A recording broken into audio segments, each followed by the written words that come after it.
Hey, back on Sportsbit Betting Insight today, Tuesday, November 1st. Paulie and Teddy, big game breakdown. We got Game 6 of the World Series, an NBA TV doubleheader. It's a good one. Rockets and the Cavs and the Warriors and the Blazers, plus a Wednesday night MAC game. And we look to stay red hot with the play of the day. We'll get to that coming up. Monday Night Football. The Vikings offensive line stunk again as the Vikings go down on the road. They only scored 10 points. And what surprised me, Teddy, shocked the hell out of me, Howard and the Bears ran all over that Minnesota defense. Sure, that's the scary thing if you're a Vikings fan or backer, is not they lost, and not that the offense looked bad again, but it's the fact that Chicago, who hasn't really been able to move the football effectively against anybody all year, lined up and ran the ball right down Minnesota's throat. That has to be a major concern for a Viking squad that, let's be real. With the way they've lost the last 2 weeks, all of a sudden, maybe we have to start thinking about Minnesota like an Atlanta from last year, a team that got off to a really hot start, but wasn't necessarily quite as good as that hot start would indicate. And the wise guys were all over it last night. We talked about it on yesterday's Sportsbit, how there was a huge dichotomy between the sharp books, the books that cater to professionals, and the books that cater to recreational bettors. The books that cater to the pros, or had all Bears money. They were trying to attract as much Vikings money as they could. Didn't get a whole lot. And the books, obviously, that catered to the recreational players, it was all Vikings money. That money was wrong side. And now this Minnesota team maybe needs to be reevaluated in a method that says, hey, maybe the Sharps were right about this team. They're not quite as good as we thought in that 5-0 start. No, offensive line falling apart. Boone left with an injury. Now, I don't know. See if it's going to a huge game Sunday. Detroit at home. Can they even get to 10 wins now? And they certainly miss Adrian Peterson too. At least that home run threat. But they can't open up any holes. No running game to speak of. No McKinnon. And I like what Randy Moss said in the post game afterwards on television. The bye week Blues. They're feeling good about themselves. They didn't want the bye week. They've stunk since the bye week. Yeah, and really, if you're going to point the finger, obviously the defense got gashed last night. But the biggest issue for Minnesota so far this season is the fact that they cannot protect their quarterback and or open holes for the running backs. It's an offensive line problem for the Vikings. Sam Bradford dropped back 42 times last night. 201 net yards in those 42 dropbacks. Of course, 5 sacks built in. He's been sacked now 11 times in the last 2 games. And, Jay Cutler, what do you say? He was in command. 253 yards and a touchdown. Yeah. No interceptions. That, of course, has been Cutler's bugaboo throughout the course of his career. Good rapport with Jeffrey. That's a good 1-2 punch as they had some big plays and a touchdown in the win. NBA, the Bulls and the Hawks, both 3-0 straight up in ATS, Teddy. Yeah, and the Bulls last night were able to take advantage of a Nets team that were, I believe, 5 of 31 from beyond the arc. That were ice cold. Brooklyn couldn't hit the broadside of a barn. Tough beat if you had the over in that ball game. If you had Brooklyn, you just had a bad bet in that contest. But here's it's a Bulls squad that there wasn't a single sharp bettor that I talked to in the month of October that liked the Chicago Bulls. And I'm like, Hoiberg, man. Hoiberg's got his roster now. 3-0 ATS, and the markets aren't going to suddenly fall in love with Chicago following that start. There may well be value on that team moving forward. And as for Atlanta, another team that, big offseason losses. Oh, they lost Horford. Oh, they lost Teague. So far, the Schroeder-Howard combination has made early Atlanta fans forget about the departed duo. And Atlanta has been an undervalued commodity and may well continue to be, again, moving forward because the market's not hot on this team coming into the season. Yep, they like Schroeder a lot and rewarded him with a big contract. Let's get right into it. Game 6 of the World Series coming up tonight. Arrieta against Tomlin. Look at this price. Cubs on the road, $1.50. 7 the total. The over, -125. They know what they can expect from Arrieta. What are the Indians going to get out of Tomlin? Arrieta struggled with his control, but was effectively wild as he had the no-no going into the 6th inning. 5 2/3, 1 run, 2 hits, 3 walks, and 6 strikeouts. Before we get to Tomlin, what can I expect? Do I have Chapman available tonight? You probably have him available. The question is, do you get vintage or oldest Chapman? Because obviously his performance in Game 5 to send this series back to Cleveland is going to go down in Cubs legend. But It's a very taxing effort. I think that Sunday stint perhaps lingers here, but I don't think there's any question. If Joe Madden needs him, he's going to go to Aroldis Chapman in a New York minute.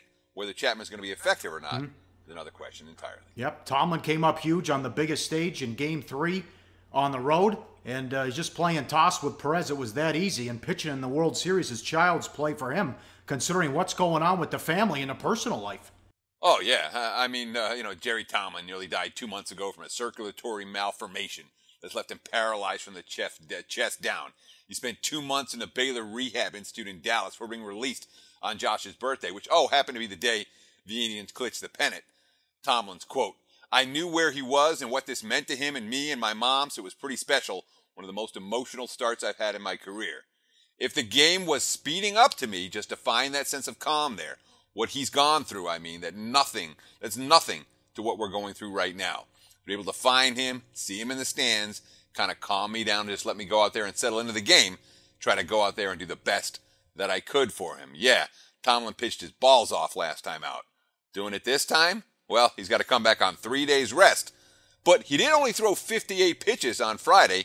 And frankly, Paulie, I don't think Francona's looking for more than 4 or 5 innings from Tomlin. No. Because all of those Indians bullpen aces that have been dynamite throughout the postseason and dynamite here in the World Series, they're all set up to pitch in this one. So 4 or 5 innings out of Tomlin is all that Terry Francona needs. If the Cubs lose this series, they're going to be kicking themselves going back to Game 3. They were huge favorites. It was Hendricks against Tomlin. They lost 1-0. No support for Hendricks this entire postseason. And that was the only other time the Cubs lost 1-0 in the World Series, 1918. Babe Ruth was the winning pitcher. But their approach, and I know the coaching staff was pissed at them in Games 3 and 4. They continue to press Teddy and swing at the garbage in the breaking balls out of the strike zone, and they don't sit back and wait for the fastball. Not to mention they've had a ton of leadoff doubles and leaving guys in scoring position. Baez has been horrible in this series. So we'll see now as the series shifts on the road if they loosen up, because now they're down in the series, but they also get Schwarber back now. I'm going to get 4 at-bats at least out of Schwarber. Yeah, well, we'll get back to this game when it comes to play of the day time just a little bit later in the show. All right, up next we continue. Doubleheader on NBA TV. It's a good one. And we'll throw in the MAC game on Wednesday. It's coming up on SportsBit. Betting Insight today on SBRPicks.com. Go to SBROdds.com. Browse, compare, and shop live odds available at top online sportsbooks. Back on SportsBit, Betting Insight today. Paulie and Teddy. Follow us on Twitter at Paulie Howard, at Teddy_covers. We continue with Big Game Breakdown. Live odds, sportsbookreview.com. Game 1 of a doubleheader on NBA TV. This is moved up now, 3 o'clock Pacific, because they got the World Series next door coming up tonight. So the Rockets and the Cavs 9, 218 the total. Not going to have many fans there, but still Dan Gilbert felt it was right to do and move it up. 3 games in, what's D'Antoni and the Rockets, what are they doing here? How are they going to play? No defense at all in the 120-114 loss to the Lakers. After that, the Lakers scored 89 and 96 points. Then they swept Dallas, Rockets did, 106-98 and 93-92, falling 14.5 and 29.5 points under the total, although Dirk didn't play for the Mavs. They're 21st in pace here. What are they going to do? Yeah, this is a Mike D'Antoni team that is 21st in pace. And we don't know. Is this a fast team? A moderate team? There was some thought that D'Antoni was going to run and gun, obviously, because that's what he's done everywhere that he's been. There was also some thought that this is an older veteran team, and to push the pace from day one of the regular season was suicide, because they'll run out of gas by the time April and May rolls around. The bottom line is, right now, for the Houston Rockets, we don't know. And what do you do as a sports bettor when you really don't know what a team's MO is going to be? Real simple. You watch, you learn, you read, you don't bet. This is not a game that I have any interest whatsoever in wagering. Doesn't mean there aren't interesting things to talk about, like the fact that, how about this? A special sports bit inside the mind of a pro athlete moment, Paulie. What do Kyrie Irving's dreams look like the night before? He's going to be guarded by James Harden? Yeah, something like this. One thing we do know about the Rockets is that from multiple quotes from just about every key player on that team, they are ahead of the curve offensively compared to where they are on the defense side of the basketball right now. Houston not playing championship caliber defense. They're playing a championship caliber team. How about this quote? LeBron pushing Kyrie for MVP. Maybe he'll set him up for a big night. Here's LeBron, quote, "Why not? His ability to lead a team, his ability to score and get guys involved. We're going to continue to improve as a team. We're going to be right up there with the league leaders in wins, so why not? Sky's the limit. He's only 24. Hasn't even gotten to his prime yet," end quote. And the Cavs getting it done on defense so far too, Teddy. Yeah, they sure have. I mean, they're 92 points per 100 possessions so far. That's number 2 in the league. Only Atlanta has been better. And Cleveland, we talked a lot about the Cavs. Nothing to prove in the regular season. That doesn't mean that Cleveland doesn't show up at all in the regular season, especially the first couple of weeks. This team is finding a nice rhythm. They're certainly a squad I'm in no rush to step in front of, considering the way they're playing defense early on in the campaign. Right there with you. Game number 2, liveoddsportsbookreview.com. This is going to be frenetic pace and up-tempo. It's always a great game when these teams get together.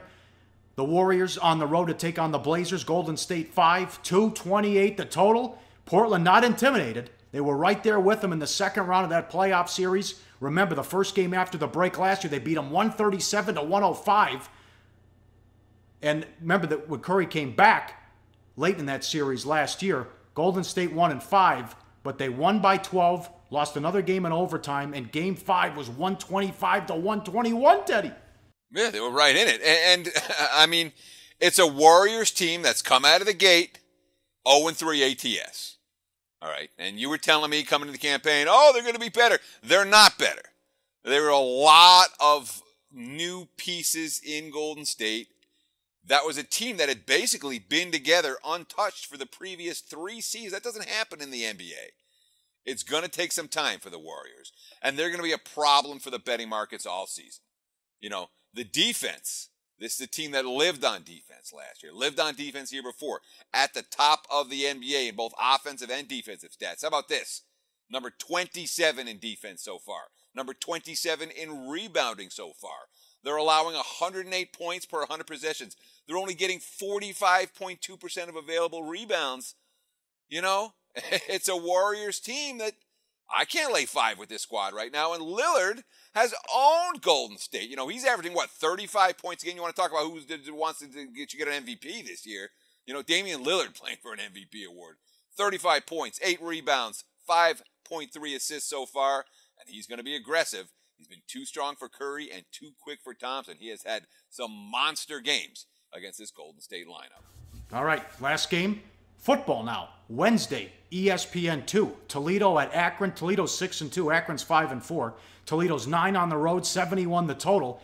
How do the Rockets respond after getting beat as a 17-point favorite against Ohio, 31-26? Did they expose a weakness that was going to show in losses to BYU and Ohio? They allowed over 600 rushing yards and only had 1 takeaway and 136 snaps. Yeah, and this is a Rockets defense. You remember how good this Toledo defense was last year? They were covering point spreads by themselves. They were like the Denver Broncos in the NFL. So far this season, you're looking at how Toledo's lost their 2 games both times. It's been the defense was unable to get the job done, particularly against opposing running games. But I'll tell you what, Toledo, man, this team can trade points with anyone. We saw it in the BYU game. Logan Woodside having a monster season, 71% completions, 2,700 passing yards, 31 touchdowns, only 5 INTs. He's got a 194.7 passer rating. That's number 3 in the nation. And oh, by the way, this is a big play, quick strike offense. 9 touchdown passes, Paulie, 9 of them of 60 yards or more so far this season for the Rockets. No one rooting harder for the Indians than Terry Bowden. With this game Wednesday, Bowden relies on other schools to help rebuild and transfers. It's a showcase game for him on ESPN2. But if the Cubs win tonight, no one's watching that. Everyone's watching Game 7. Remember, Sunday night, 32%. The ratings, the baseball game beat the football, 32% in the ratings. So the Zips can clinch bowl eligibility with a win. I'm not worried about Toledo. I know they had the tough loss, but they still have a lot to play for. If they win these next couple games, that day after Thanksgiving, they play Western Michigan, and that'll be for the division to get in the MAC title game. Sure. And we showcased Toledo's quarterback, Logan Woodside, Let's showcase Akron's quarterback a little bit. Thomas Woodson. He's healthy again, and he's a guy who might be able to trade points with Woodside. He's thrown for over 1,700 yards, 8.5 yards per pass attempt, 16 touchdowns, 5 INTs, despite missing extensive time so far this season. He's healthy and good to go tonight for the Zips. All right. That's it. Play of the day. No, that's not tonight. That's tomorrow night. Tomorrow night. Wednesday night. Yeah, Wednesday night. Yes. Short show. I was told I could put him on Front Street, so I will. No Jimmy Vaccaro. Dennis fell asleep at the wheel and forgot to set up the interview. So no Jimmy Vaccaro. We hope to get him on. Well, we better have him on next week. So no. We apologize to our audience for not having Jimmy Vaccaro. We apologize for Jimmy Vaccaro for wasting his time, and we apologize, Paulie, to you and I. You had to do a little bit extra on Halloween night instead of hanging out with the family. All right. Money time. Play of the day. Again, a 19-5 run. Back to the World Series. Betting number 952. Too juicy of a price to pass this up. The Indians plus $1.40 with Tomlin. And as Teddy said earlier, hell, I just need maybe 4 2/3 out of Tomlin. That's good enough with Miller, Shaw, and Allen. And if I have the lead, I think it's game over. So if the Indians get that early lead, that'll be it. Plus $1.40. Let's take the Indians to close it tonight in the World Series. And can you imagine the ratings, Teddy? If this goes 7, oh my God, there's nothing going on Wednesday night.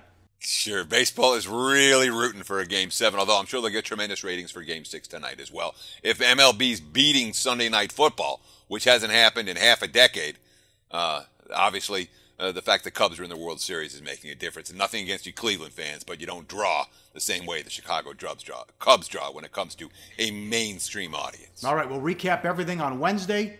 Big game breakdown, of course, and deep dive. How to bet the NBA, how to win betting the NBA. A lot of people responding with the comments on YouTube. We appreciate that. We'll always we'll read some of your tweets on the air as well. Any questions, welcome in the comments section and tweet us. And there's been a lot of questions about the NBA, so we'll get to that tomorrow on the deep dive. That's it. We'll talk to you then on SportsBit. Betting Insight today on SBRPicks.com.